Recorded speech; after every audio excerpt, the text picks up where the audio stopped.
Hi friends, welcome back. वक्फ amendment bill 2025 पास। अरे वो और मुझे फिर भी था कि पता नहीं कुछ हो ना जाए, क्योंकि दिस इज सो इम्पोर्टेंट। ये नेक्स्ट बड़ी अचीवमेंट है आफ्टर वो 360 जो कश्मीर में किया था मोदी जी ने। कमाल है यार, सच्ची में। देश का सुधार कोई कर रहा है तो बीजेपी कर रही है, मोदी जी कर रहे हैं। राहुल गांधी, अखिलेश यादव की चुप्पी पर सवाल। अरे उनकी तो चुप्पियां होंगी, उनका तो हमें ही पता है एजेंडा क्या है। तो चलो यार वीडियो शुरू करते हैं। मैं कहने वाली थी मूवी शुरू करते हैं। वीडियो शुरू करते हैं। वीडियो शुरू करने से पहले अगर आप चैनल पर नए हो और आपने अभी तक सब्सक्राइब नहीं किया तो जल्दी से पहले सब्सक्राइब के बटन और बेल आइकन को क्लिक कर लो, ताकि आपको हमारे सारे न्यू वीडियोस के नोटिफिकेशन मिल जाए जैसे हम अपलोड करें। अगर आपको वीडियो पसंद आता है प्लीज़ लाइक एंड शेयर। चलिए शुरू करते हैं। उसमें देखिए जो हमें यहाँ पे थंबनेल नज़र आ रहा है उसमें अखिलेश यादव का जो नोज़ है काफ़ी गड़बड़ लग रहा है। मुझे पता नहीं जानबूझ के लोगों ने किया है कि there is something going on. ऐसा ही नोज होगा, क्या कहते हो? देखना थंबनेल में। मैंने कभी नोटिस नहीं किया बट इसमें लग रहा है थंबनेल में, क्या पता, अजीब सा थोड़ा। लेट्स सी, चलो शुरू करें।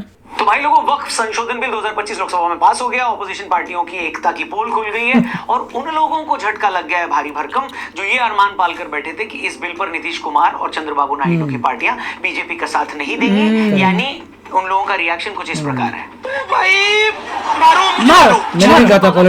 मोदी सरकार की कुछ सीटें कम आई थी तो कई लोगों ने क्या क्या अरमान नहीं पाल लिए थे। इन्हें लगा था कि अब तो हरियाणा से लेकर महाराष्ट्र तक हम ही जीतेंगे, दिल्ली में केजरीवाल जी भी बीजेपी को हरा देंगे, नीतीश कुमार और चंद्रबाबू में से कोई एक आदमी अगर पलटी मारकर इनकी तरफ आ जाएगा तो मार्च तक आते आते राहुल जी देश के पीएम बन जाएंगे, मोदी जी राजनीति छोड़कर भावनगर में फाफड़े की दुकान खोल लेंगे, अमित शाह अहमदाबाद में प्लॉट लेकर उसमें मशरूम उगाने लगेंगे। मगर ये हो ना सका और अब आलम ये है कि 370 तो हटी, राम मंदिर भी बना, ट्रिपल तलाक भी हटा और अब वक्फ संशोधन बिल भी पास हो गया।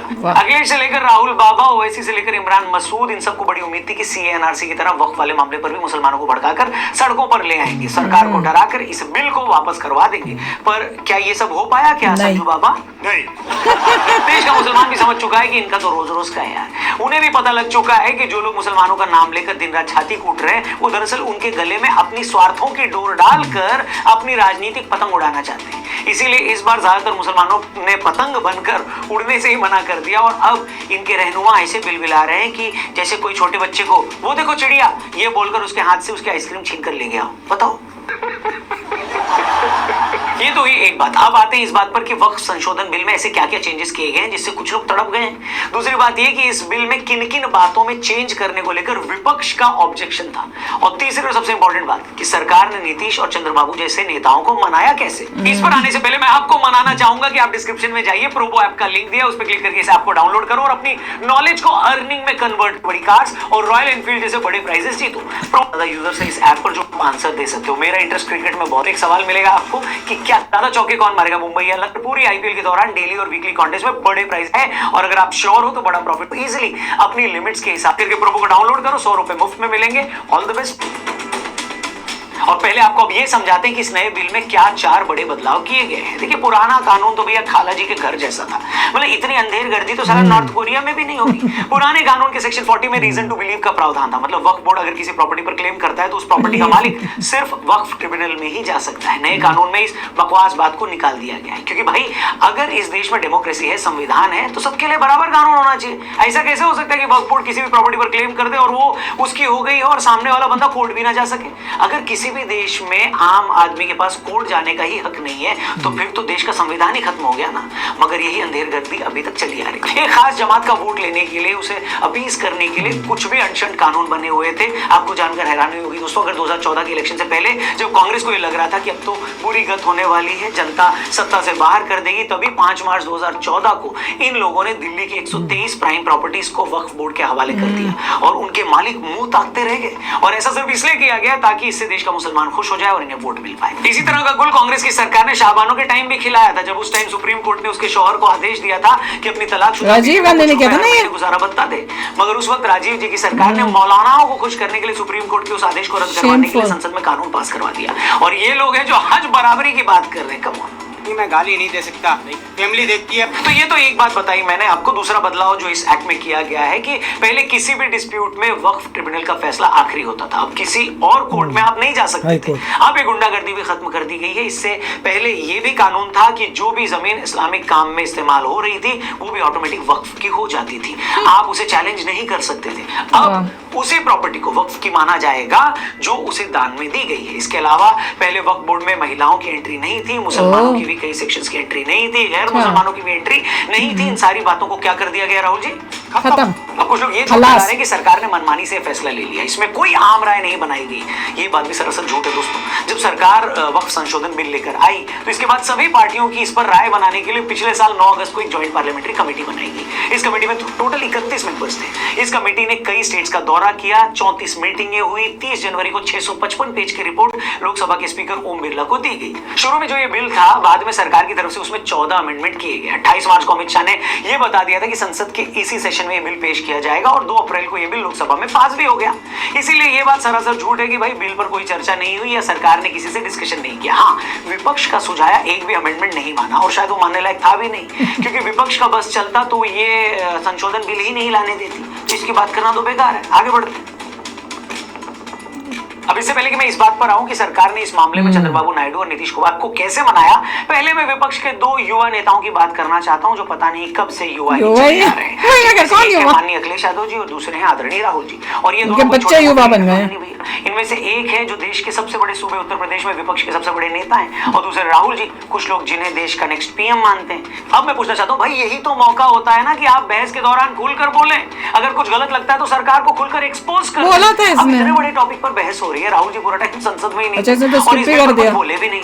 अब या तो उनको इसमें कोई ऑब्जेक्शन नजर नहीं आया या फिर उनको ये बिल ही समझ में नहीं आया, क्योंकि टेक्निकल मामला है ना भाई। कानून की बात पता लगा कुछ उल्टा सीधा बोल दिया तो फिर बीजेपी वाले अगले 250 सालों तक उसमें से क्लिप निकाल निकाल कर काट कर मीम बनाने लगेंगे। हैं? Speaker madam, sorry.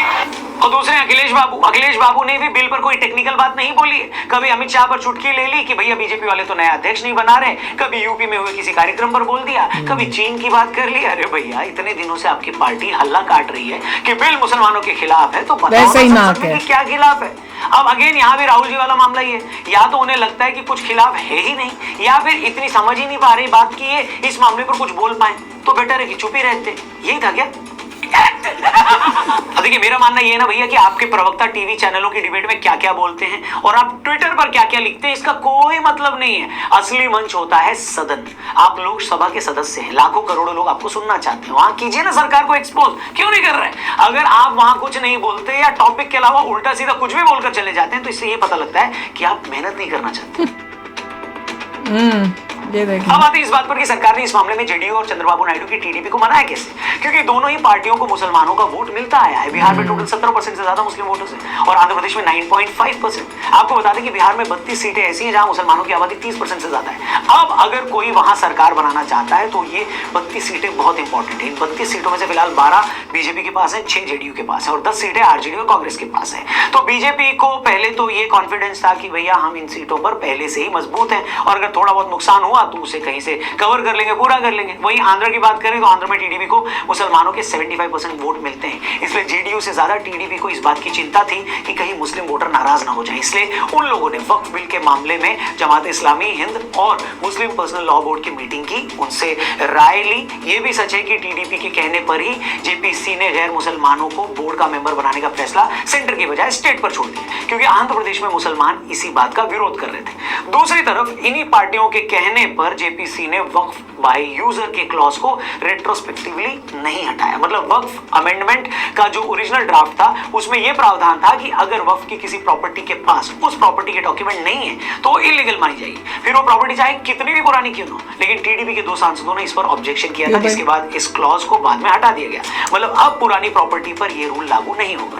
इस तरह से 14 अमेंडमेंट मूल ड्राफ्ट में किए गए, जिसके बारे में टीडीपी या जेडीयू को लगता था कि इस पर उनका मुस्लिम वोटर नाराज हो सकता है। फैक्ट तो यह है कि इन अमेंडमेंट के बाद इस नए बिल में ऐसा कुछ बचता ही नहीं है जिस पर विपक्ष कोई आपत्ति कर पाता। और ये बात राहुल जी और अखिलेश यादव जी जैसे लीडर्स को पता थी, मुस्लिम लीडर्स को भी पता थी, इसलिए ये लोग दिखाने के लिए तो ऑब्जेक्शन कर रहे थे, मगर अंदर से इनको रियलिटी मालूम थी, ये लोग सच्चाई जानते थे। लेकिन वक्फ संशोधन बिल के पास होने से पता है हुआ क्या है? इससे हुआ ये कि जून 2024 के बाद विपक्ष को जो लगा था कि अपने दम पर 272 सीटें न पाने पर बीजेपी बैकफुट पर चली जाएगी, कम से कम वो तो नहीं होता दिख रहा। बीजेपी ये दिखा रही है कि हम अगले 4 सालों तक भी फ्रंट फुट पर ही खेलेंगे इसी तरह। उसे भी शायद ये पता है कि उनका कोर वोटर उनसे क्या चाहता है। बीजेपी जानती है, बीजेपी ये दिखाना चाहेगी कि हम वो सारे वादे पूरा करने की कोशिश करेंगे जो हमारा वोटर हमसे चाहता है, और अगर किसी ने उसमें अड़ंगा अड़ाया तो फिर जनता उनसे निपट लेगी। और बीजेपी को ये कॉन्फिडेंस ऐसे ही नहीं है, इसके लिए इस कॉन्फिडेंस के पीछे महाराष्ट्र से लेकर दिल्ली हरियाणा के रिजल्ट्स भी हैं, और एनडीए में बीजेपी के साथियों को यह भी दिखता है कि भाई लोकसभा में 30 सीटें कम है तो क्या है, लेकिन बीजेपी की पॉपुलैरिटी अभी भी बनी हुई है, इसलिए अभी भी इनका साथ देने में ही भलाई है। इसलिए मैंने कहा कि संसद में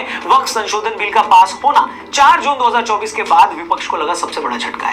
वो तो इस बिल को लाने से बीजेपी को रोक नहीं पाई, और ना वो बीजेपी के साथियों को रोक पाई, और ना वो इस बिल के खिलाफ मुसलमानों को भड़काकर सड़कों पर ला पाई। और तो और राहुल जी ने इस बिल के विरोध में संसद में भाषण तक देने की जरूरत नहीं समझी। इससे बड़ा सबूत और क्या हो सकता है कि आज इन लोगों का कॉन्फिडेंस 2024 के चुनाव के रिजल्ट से पहले के कॉन्फिडेंस से भी डाउन है। बाकी आप बताओ, आपको इस मामले में क्या लगता है? आप इस वक्फ संशोधन बिल के पास होने को कैसे देखते हैं? क्या आपको लगता है कि बीजेपी को अब जल्द ही यूनिफॉर्म मंदिरों पर सरकारी नियंत्रण को भी खत्म करने जैसे मुद्दों से निपटना चाहिए क्या? आपकी राय जो भी हो कमेंट करके जरूर बताइएगा, और वीडियो सही लगी हो तो इसे अपने शेयर जरूर करिएगा। सबसे पहले तो मुझे कंफर्म करो कि क्या इसमें जो पुरानी जमीनें हड़पी गई हैं उनके ऊपर एक्शन लिया जा सकता है कि नहीं, कि जो इन्होंने हड़प ली वो हड़प ली? क्योंकि मुझे तो ये लगा, ये कह रहे हैं कि जो यूजर से मतलब यूजर नहीं होना चाहिए, मतलब होना चाहिए। अगर उसे यूज कर रहे थे रिलीजियस पर्पस के लिए तो वो वक्फ की हो गई थी, चाहे उनके पास कोई डॉक्यूमेंट नहीं है ये तो कि कौन ओन करता है उस लैंड को। That is wrong. और जो हर बाय यूजेज है हो गया, नहीं ये तो गलत है। तो उस चीज को मेरे ख्याल से वो नहीं हटा पा रहे हैं, ये तो गलत है। और फिर दूसरी बात जो ये बोल रहे हैं कि इसमें नॉन मेंबर्स होने चाहिए, मुस्लिम मेंबर्स होने चाहिए, पर वो अब स्टेट डिसाइड करेगी, हर स्टेट अपना करेगी कि करना चाहते हैं कि नहीं करना चाहते। आई डेंट लाइक दैट टू। तो ये गफले जो हुए हैं उससे कई चीजें जो पर्पस था वक्फ बोर्ड अमेंडमेंट बिल का, मुझे तो लग रहा है वो अभी अच्छी कम हो बात गया, है कि पर हो गया पार्ट 1 आ गया। हाँ वो तो है। उसके कुछ समय बाद पार्ट 2 भी आ जाएगा कि और रिफॉर्म कर रहे हैं, and they will finish the reforms.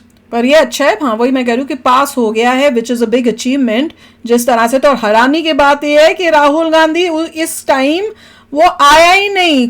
अब बोलने का टाइम जब था तो वो गायब था, और इनको पता चल गया था कि अब इनकी दाल नहीं गलेगी। तो देख लो कितने नौटंकी बाज हैं, और इन्होंने पूरी कोशिश की होगी कि देश में अनरेस्ट पैदा करें, तो उनका वो भी चाल नहीं चली और ये टोटली फेल हुए हैं, which is a big achievement. ये बहुत अच्छा है। चाहे जो चीजें मुझे बीजेपी ने साफ साफ कहा है कि अगर तुम हमें वोट दोगे, जो हमने प्रॉमिसेस किए थे हम पूरे करेंगे। कोई बैकफुट शैकफुट नहीं है, जीत गए, अलायंस में जीते हैं। अब पूरी पावर से जो चीजें प्रॉमिस की थी वो आएंगी। अगर यूसीसी भी आ जाए इट विल बी अमेजिंग। मैं तो उसका वेट कर रही हूँ। That is another very important, बहुत important in the life of future people, या फॉर द कंट्री यार। तो चलो आप भी शेयर करना अपने थॉट्स। चलते हैं, मिलेंगे नेक्स्ट वीडियो में बहुत ही जल्द। Till then take care and bye bye. तो अगर आप मेरे इस चैनल पे नए हो तो जल्दी से सब्सक्राइब के बटन को हिट करो और बेल आइकन को क्लिक करो, ताकि आपको मेरा जब नया वीडियो मैं लगाऊं आपको उसके बारे में जल्दी से पता चल जाए।